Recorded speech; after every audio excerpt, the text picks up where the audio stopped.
Today on Teuty's track analysis, we have the track of the day for March 31st, Shaky Sands 2 by XLRB and Henkisme. Shaky Sands 2 is a mixed surface track that includes a large variety of surfaces, of which are plastic, dirt, grass, road, sausage, and water.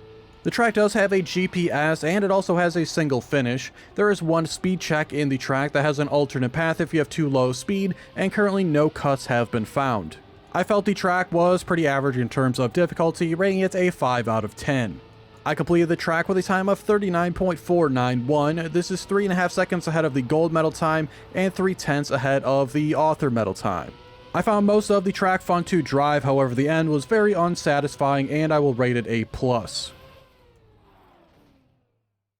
For today's analysis, we are using the current top time driven by complex statics. They had a time of 38.746, and this is 0.745 ahead of my personal best.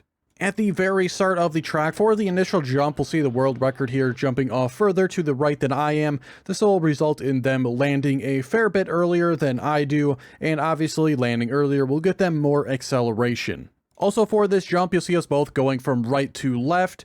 This will again result in lower airtime.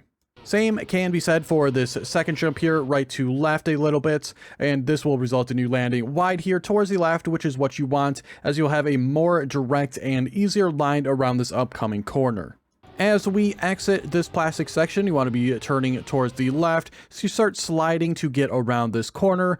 Ideally, you want to be a bit wider here, right along the edge for a small amount to get a little bit more exit speed. As we leave this dirt section, you want to be as high to the right, basically as you possibly can. As you can see here, the entire car in this darker parts of the dirt. This upcoming section is also extremely important to keep as much speed on as possible, as at the exit you will have a speed check jump, so it's very important you are able to make that. Your best bet to keep a good amount of speed here is driving down into this curve a little bit. Once you leave it, your right side wheels will come off the ground a tiny bit. This is where you want to brake a very small amount. This will turn your car a little bit, and you should be able to take the exit full speed.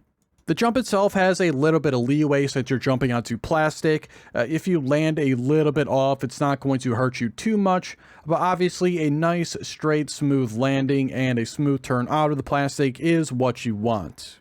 After the plastic, you have a grass section, which not a lot can go terribly wrong on. Take it nice and smooth.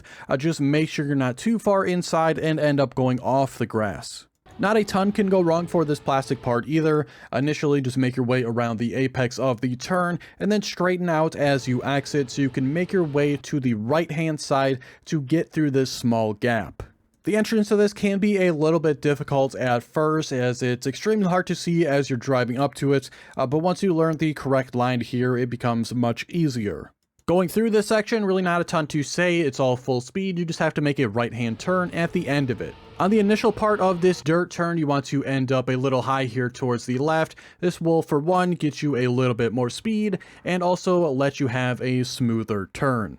Again, for the end of the section here, wanting to get to that upper left as well. From this point on is where I really didn't care for the track at all. If you're not on this upper line here towards the exit, there's a bump that pushes you extremely hard down back towards the right, and you are at a very high likelihood of bonking the right edge of the checkpoint and not being able to make this turn at all. Once you leave, go down to the left a little bit so you can set up on a straighter line as you go through the upcoming section. Again, another thing here I found a little bit annoying at the end of the track is this bush to our front right. It just obscures your vision for the line you want to set up for. Moving up a little bit here, as we get onto the dirt, you probably want to be 1 or 2 car widths away from the right side edge. This will give you the most amount of ground contact throughout this section as possible. You want to keep that same line through the majority of this small sausage piece. However, nearing the exit, you want to make your way over a little bit further to the right. Again, another thing I didn't really care for at the end of this track, a lot of things back to back here that just felt very unsatisfying to drive. Anything that is not a near perfect line here results in quite a shaky landing. Luckily, it's plastic, so even if you are on a somewhat straight line here, you will still be able to keep a decent amount of speed through the turn. As you exit this plastic section, hopefully you are on a decent line heading towards the finish.